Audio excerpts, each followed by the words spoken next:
اعوذ باللہ من الشیطان الرجیم بسم اللہ الرحمن الرحیم وَإِذْ أَخَذْنَا مِيثَاقَكُمْ وَرَفَعْنَا فَوْقَكُمُ الطُّورَ خُذُوا مَا آتَيْنَاكُمْ بِقُوَّةٍ وَاسْمَعُوا قَالُوا سَمِعْنَا وَعَصَيْنَا وَأُشْرِبُوا فِي قُلُوبِهِمُ الْعِجْلَ بِكُفْرِهِمْ قُلْ بِئْسَ مَا يَأْمُرُكُمْ بِهِ إِيمَانُكُمْ إِن كُنتُم مُّؤْمِنِينَ۔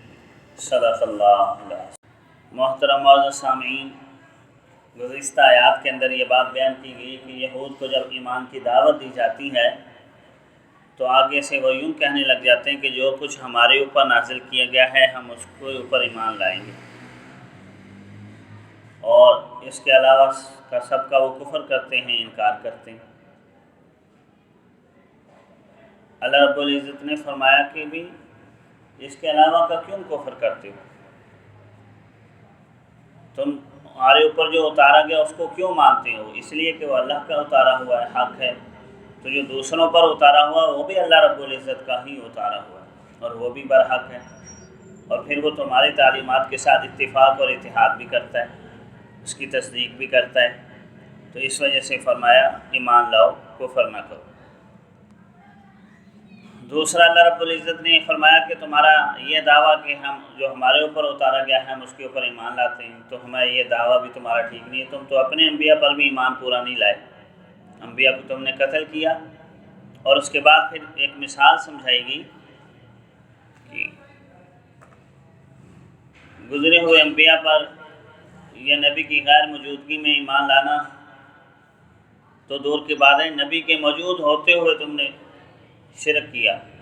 موسیٰ علیہ السلام کے واضح معجزات دیکھے، ان کے احسانات، ان کی وجہ سے تمہارے اوپر جو احسانات اللہ رب العزت کے انعامات ہوئے اس کا مشاہدہ کیا۔ بس چند روز کے لیے وہ کوہ طور پر گیا اور پیچھے سے تم نے بچڑے کی پوجا شروع کر دی، تو کہاں تمہارا ایمان ہے؟ اب آگے ان کی عملی زندگی کے بارے میں بیان کیا جا رہا ہے کہ ایمان بھی تمہارا نہ ہونے کے برابر تھا اور عمل بھی تمہارا نہ ہونے کے برابر تھا۔ جب ہم نے تم سے قول و قرار لیا، وَإِذْ أَخَذْنَا مِيثَاقَكُمْ، اور جب ہم نے تم سے پختہ عہد لیا، میثاق لیا، یعنی شریعت اتارتے ہوئے وعدہ لیا جا رہا تھا کہ شریعت کے اوپر ایمان لانا ہے۔ وَرَفَعْنَا فَوْقَكُمُ الطُّورَ، اور ہم نے تمہارے اوپر کوہ طور کو بلند کر دیا۔ طور پہاڑ یا کوئی بھی مطلق پہاڑ کو بھی عربی میں طور ہی کہتے ہیں۔ ہمیں پہاڑ تمہارے اوپر مسلط کیا اس وقت جب انہوں نے نہ مانا، یعنی اقرار لیا گیا تھا کہ ایمان لاؤ اور عمل کرو، اور جب تورات آ گئی ان کے سامنے تو نہیں مانا، تو پھر پہاڑ مسلط کیے گیا کہ مانتے ہو یا اوپر سے گرائیں۔ تو جس سے یہ اندازہ ہوتا ہے کہ شروع سے ہی ان کی طبیعتوں کے اندر نافرمانی اور بے التفاتی رچ بس گئی تھی، ماننے کے لیے تیار ہی نہیں۔ اس کے بعد فرمایا پہاڑ مسلط کر کے ان سے کہا گیا خُذُوا مَا آتَيْنَاكُمْ بِقُوَّةٍ، لو اس چیز کو جو ہم تمہیں دے رہے ہیں مضبوطی کے ساتھ، وَاسْمَعُوا، اور اس کے اوپر عمل پیرا ہو جو سنو۔ اس کو سننے کا مطلب یہی ہوتا ہے کہ کس لیے سنا جاتا ہے؟ عمل کے لیے، یعنی دل کے کانوں سے سنو، جو احکامات دیے گئے اس کو پکڑو، سیکھو اور عمل کرو۔ ایک آدمی سن کر عمل ہی نہ کرے تو اس کا سننا نہ سننا برابر ہے، اور اسی طرح ہی ہوتا ہے، یہی کہا جاتا ہے تجھے سنتا نہیں کہ کیا رہے، مطلب یہ کہ جب ایک آدمی عمل ہی نہیں کرتا تو پھر اس کو یہی کہا جاتا ہے تجھے سنتا ہی نہیں، تو اس کا سننا وہ نہ سننا ہو جاتا۔ تو ہم نے تم سے میثاق لیا اور تمہاری سرکشی کو دیکھتے ہوئے پہاڑ تمہارے اوپر مسلط کیا گیا، اور تاکیدی حکم دیا گیا تمہیں جو ہم تمہیں دے رہے ہیں اس کو مضبوطی سے تھامو، سنو، سیکھو، عمل کرو۔ قالوا، تو پھر کہنے لگے سمعنا، ہم سنتے ہیں، وعصینا، اور ہم نافرمانی کرتے ہیں۔ مطلب یہ ہوا کہ بظاہر سن لیا، عملی طور پر نافرمانی کر لی۔ سمعنا وعصینا کا یہ مطلب، یعنی زبان سے کہہ دیا سمعنا، ٹھیک ہے جب ہم مانتے ہیں، پہاڑ جو اوپر مسلط ہے، گرا چاہتا ہے، اور عملی طور پر نافرمانی ہے۔ اور کچھ مفسرین فرماتے ہیں کہ ان کی ڈھٹائی اور ان کی ضد سے یہ بھی بعید نہیں ہے کہ زبان سے ہی کہہ دیا ہو ہم نافرمانی کرتے ہیں، کیا بعید ہے ان سے؟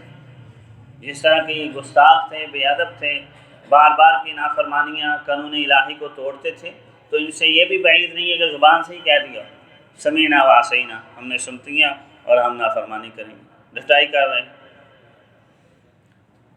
احکامات الہیہ کے اوپر عمل محبت سے کبھی نہیں انہوں نے کیا، یا ڈر کی وجہ سے کیا، یا صرف مفادات کے لیے، جو دل کو چاہتا اس پر مان لیتے عمل کرتے، اور جس پر دل مطمئن ہوتا نہ عمل کرتے۔ اور اس کی تفسیر گزشتہ آیات کے اندر آئی ہے کہ تؤمنون ببعض وتکفرون ببعض، بعض پر ایمان لاتے اور بعض کا کفر کرتے۔ اور جہاں شہرت کوئی مفاد دنیا کا نظر آ رہا ہوتا وہاں عمل کر لیتے، شریعت کا حوالہ دے دیتے، اور جہاں نہیں تو پھر نہیں کرتے۔ مزید اللہ رب العزت فرما رہے ہیں وَأُشْرِبُوا فِي قُلُوبِهِمُ الْعِجْلَ، ان کے دلوں کے اندر بچھڑے کی محبت اور انڈیل دیگی۔ اصل میں شربو کا مطلب یہ پانی پینا، جب پانی انسان پیتا ہے نا تو رگ رگ ریشے ریشے میں پہنچ جاتا ہے، اور پانی انسان کی ضرورت بھی ہے اور اس کو محبوب بھی ہے۔ تو مطلب یہ ہے کہ بچھڑے کی معبودیت اور اس کی محبت تمہارے رگ رگ ریشے ریشے کے اندر، بیل کی محبت، گائے کی محبت، جس طرح ہندو گاؤ ماتا کو بہت پوجتے ہیں، اسی طریقے سے ان کو بھی گائے بیل سے بڑی محبت ہو گئی تھی مصر کے اندر رہ کر، اور اسی وجہ سے بچھڑے کی پوجا بھی انہوں نے شروع کر دی تھی۔ اب ہمیں یہ تمہارے رگ و ریشے میں یہ کیوں شرک رچ بس گیا ہے؟ بِکُفْرِهِمْ، فما ان کی کفر، گزشتہ کفر کی وجہ سے، کیونکہ پہلے شرکیتوں کا انکار کرتے رہے، ناشکری کرتے رہے، بار بار کی معصیت کی وجہ سے پھر اطاعت نہیں محبوب رہتی، پھر وہ انسان جو کچھ کرتا ہے نا وہی اس کو اچھا لگنے لگ جاتا ہے۔ تو توحید ان کے دلوں سے نکل گئی، گوسالہ پرستی، بچڑے کی محبت اور اس کی پوجا پاٹ ان کے رگ رگ ریشے ریشے کے اندر انڈیل دی گئی، ان کے کفر کی وجہ سے، سابقہ نافرمانی ہو۔ تو یہ تھوڑا سا اللہ رب العزت نے ان کے ایمانی دعوے کا پول کھولا ہے۔ ایمان کہتے تھے نا جو ہمارے اوپر نازل کیا گیا ہم اس پر ایمان لاتے ہیں، فرمایا یہ ہے تمہارا ایمان۔ توحید کو چھوڑ کر شرک کیا، احکامات الہیہ کو ماننے کے لیے تیاری نہیں جب تک کہ تمہارے اوپر زور نہ دیا جائے، اور بظاہر اقرار کر لیتے تھے پھر عملی طور پر انکار بھی کرتے تھے۔ کسی جہت سے بھی تمہاری طرف ایمان نظر نہیں آتا تھا، نہ دل سے، نہ زبان سے، نہ عمل سے، اور دعویٰ یہ ہے کہ جو کچھ ہمارے اوپر نازل کیا گیا ہم اس کے اوپر ایمان لاتے ہیں۔ فرمایا قل، اے پیغمبر ان سے کہیے بئس ما یأمرکم بہ ایمانکم، بہت بری چیز ہے جس کا تمہارا ایمان تمہیں حکم دیتا تھا، ان کنتم مؤمنین، اگر تم ایمان والے ہو، یعنی اگر یہی ایمان ہے اور اسی ایمان نے تمہیں یہ سمجھایا ہے، یہ تو بہت بری چیز ہے۔